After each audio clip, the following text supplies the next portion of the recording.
Hey everyone, this is Robb from Intended Consequences. On this episode of Pursue the Ride, we're going to dive into one of the most enjoyable aspects of riding, which is accessorizing your bike and your gear.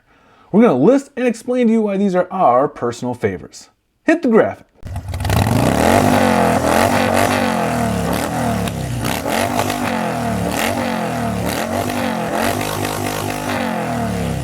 So you just got into riding. You got your bike, you got your gear, and now you're wondering what your first accessory should be. May we suggest a good comms unit.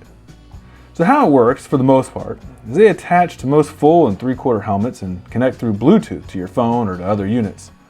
Being able to talk with other riders you're with can be invaluable for spotting hazards, but also a good way to stay focused and keep the mind from wandering.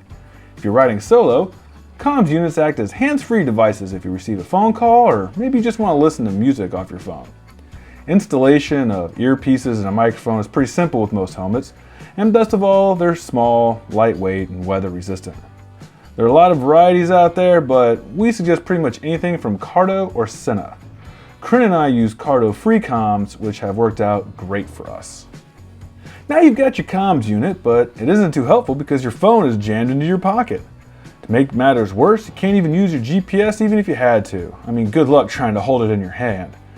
Editor's note here I'm supposed to say, you should never ride with a phone in your hand or actively use your phone while operating any vehicle, especially a motorcycle.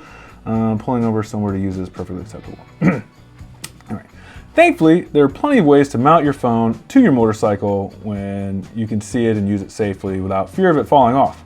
Now, most mounts have universal style clamps to your handlebars and then have some form of mechanism that latches your phone to it. In our opinion, the mounts that have a phone case associated with it work best. I recommend looking at rock form or quad lock mounts. We use rock forms and have zero worries about losing our phones. So far, so good.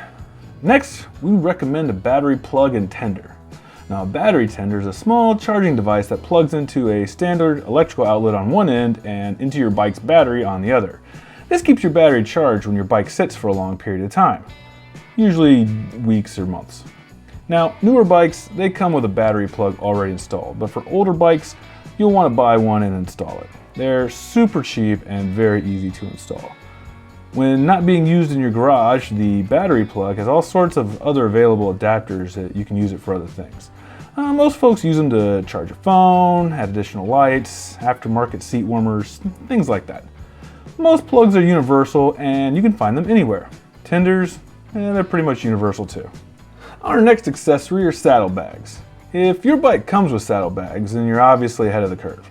For everyone else, nobody likes riding with backpacks, and you'll quickly discover that those little compartments on the back of your motorcycles, if they even have a compartment, they're pretty much useless for everything that isn't your registration or insurance. This is why you want to look at saddlebags. Now, like everything else in this video, saddlebags come in a wide variety of shapes, sizes, and styles, so really whatever type of bike you ride, there are probably saddlebags that fit your needs. Experience has taught us that you'd be best served looking for hard cases that can be locked with a key.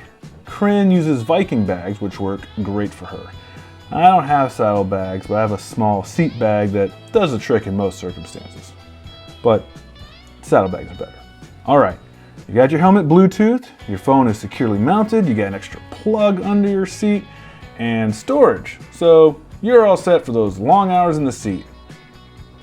What's that? Your seat feels like a hunk of metal with an inch of foam and thin leather over it?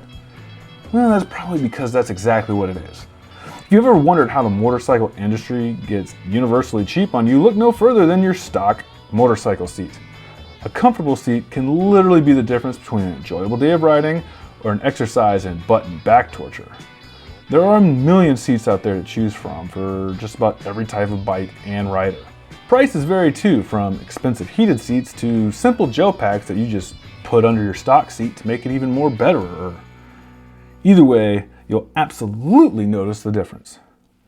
Me, I have a Harley-Davidson Sundowner, and Corinne relaxes in a Mustang vintage seat. A bit of a disclaimer, it's important to point out that none of these brands I've mentioned and linked below in the description have paid us to discuss them, and we have no affiliation with them either. These are our opinions based off personal use and research, and we highly encourage you to do your own research into What works best for you, your budget, your preferences?